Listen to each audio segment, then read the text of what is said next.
Do you remember that year? It was 1993. Richie Pettibone had taken over. It was like the last game of the year. They played the Jets. I think they lost like 3-2 or something like that. Right. I vaguely remember that. Vaguely. Yeah. That could be this type of awful game. Yeah. Or because you just never know which Jacksonville defense is going to show up.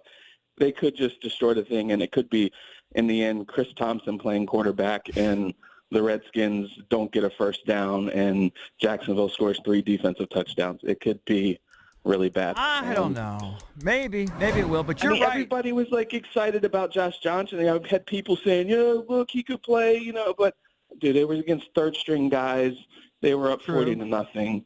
I mean, I'm pulling for the guy. You could tell how much, like, he's happy to be here. But, oh, yeah. I mean, come on. I think it's a great story. But it's the Jags. They've only won 4 games. As you mentioned, I don't have – God, where do I have – they've given up a ton of points this year at various times. For as good as their defense allegedly is, they've given up 40 to the Cowboys, 30 to the Chiefs, 29 in their earlier matchup with the Colts, 24 to the Eagles, 24 to the Bills. They only score 16 a game. They're on their backup quarterback. They're poop, too.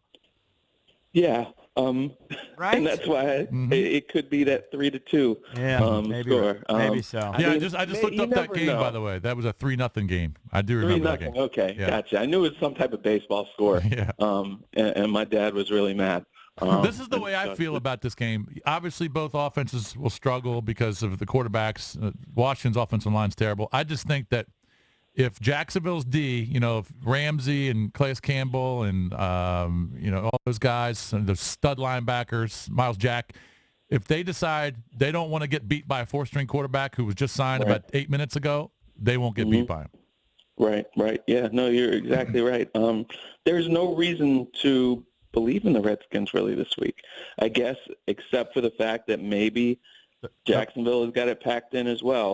Exactly. They're playing the Jags. That could happen. They had the opportunity last week when, it's against the Giants who have not been able to get right all year, and you're still in the playoff hunt, and you're at home, and you couldn't. I mean, I don't care about the offense. The defense has been atrocious, and they don't have the excuse of being on their 4th string, for sure, starting whatever. They've got all their starters, and those guys were not bringing prime effort throughout that game. I know you're covering the league as a whole now, and you're not nearly as focused on the Redskins by any stretch. But you know this organization. You see how it's trending. If you had to guess how you see the offseason playing out, what kind of moves, if any?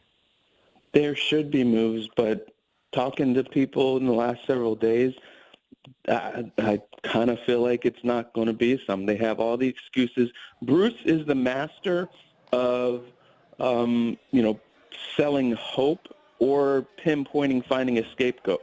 So this year they are going to, tell Dan, look, man, we were 6-3. We were leading our division.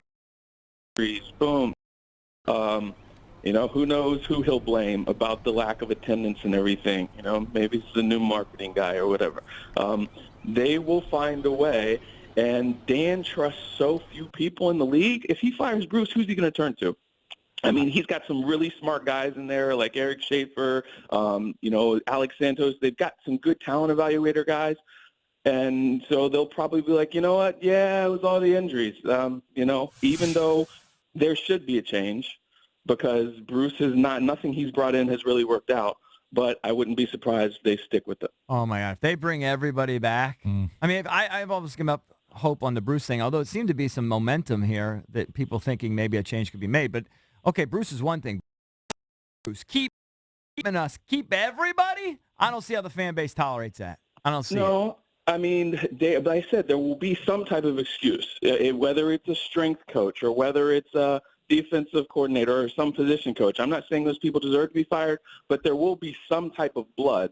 But, look at the history. Bruce has always had some type of scapegoat. It was Shanahan. It was, Haslett. It was McLuhan. It was the strength twice, and now it's Chad Engelhart. They've always had something that, even though, like, some of these injuries are freak injuries, not because your guys aren't conditioned. It's just the bad luck of football, and the Redskins organization just continues to find that awful luck.